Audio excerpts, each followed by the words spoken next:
everyone. I'm Laura Ingraham. This is the Ingraham Angle from Washington tonight. Thanks, as always, for joining us. A real president answers questions. That's the focus of tonight's angle. All right, pop quiz. How many hour-plus long solo press conferences do you think Joe Biden has held in the past year? All right, if you answered 0, you were correct. Well, Trump's press conference today lasted nearly 70 minutes and started with some great news for America.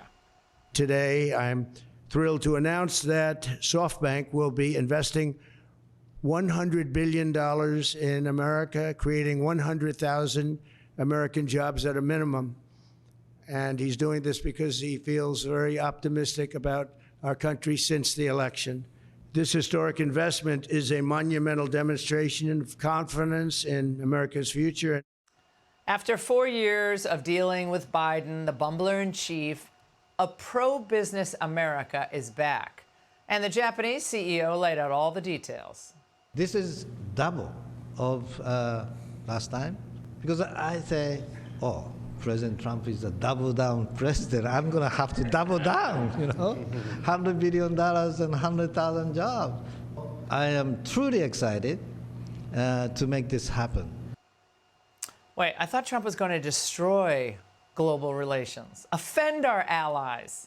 In fact, it's the opposite, of course. But Trump spent the majority of the press conference fielding questions and seemed to be really enjoying himself. Are you entertaining the idea of preemptive strikes against Iran's nuclear facilities? Am I going to do preemptive strikes? Why would I say that? Can you imagine if I said yes or no? You'd say, that was strange that he answered that way. Am I going to do preemptive strikes on Iran?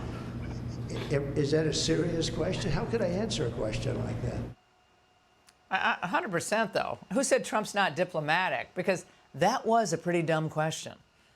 And, of course, Trump's used to hearing that his deportation plan is impractical. Who's going to wait our tables? Who's going to, trim our lawns? But he knows that America holds all the cards vis-a-vis other countries.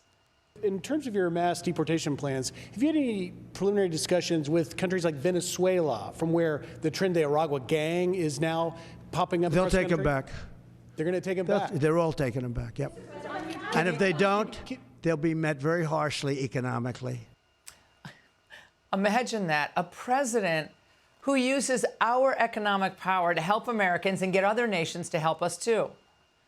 Now, we're $36 trillion in debt, and the interest on the debt is about $1 trillion or so annually. That's more than our defense budget. So Trump knows we need to move fast. We'll soon unleash American energy, and this will be done at levels not seen before, issuing quick approvals for pipelines, drilling, and other infrastructure.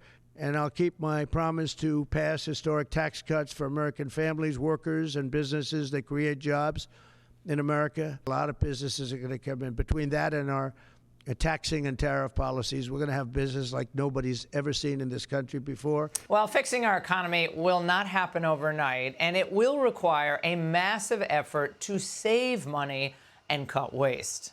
Through the Department of Government Efficiency, Elon Musk has been working very hard with various people, including Vivek. We're going to eliminate hundreds of billions of dollars of waste and fraud, and they're finding things that you wouldn't even believe.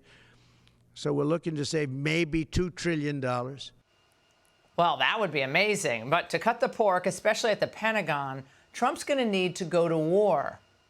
But actual wars, no. Today, again, we saw Trump the peacemaker. There's a light shining over the world. We're trying to get the war stopped, that horrible war that's going on in Ukraine. Since the election, I've been working every day to put the world at ease a little bit, to get rid of the wars. We had no wars when I left office, and now it's the whole world is blowing up. Well, it's certainly blowing up for the hundreds of thousands of federal bureaucrats who've been on their duff since COVID, working from home. Trump had a message for them as well, for the Zoom and phone-it-in crowd.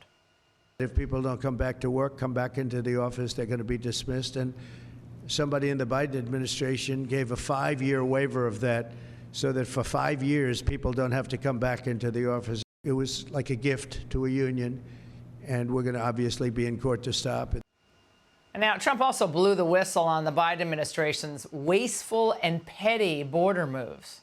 The other thing is, really terrible. We spent a tremendous amount of money on building the wall, and the administration is trying to sell it for 5 cents on the dollar, knowing that we're getting ready to put it up. That has nothing to do with a smooth transition. That has to do with people really trying to stop our nation. So I'm asking today Joe Biden to please stop selling the wall. We're going to use that to create a strong barrier.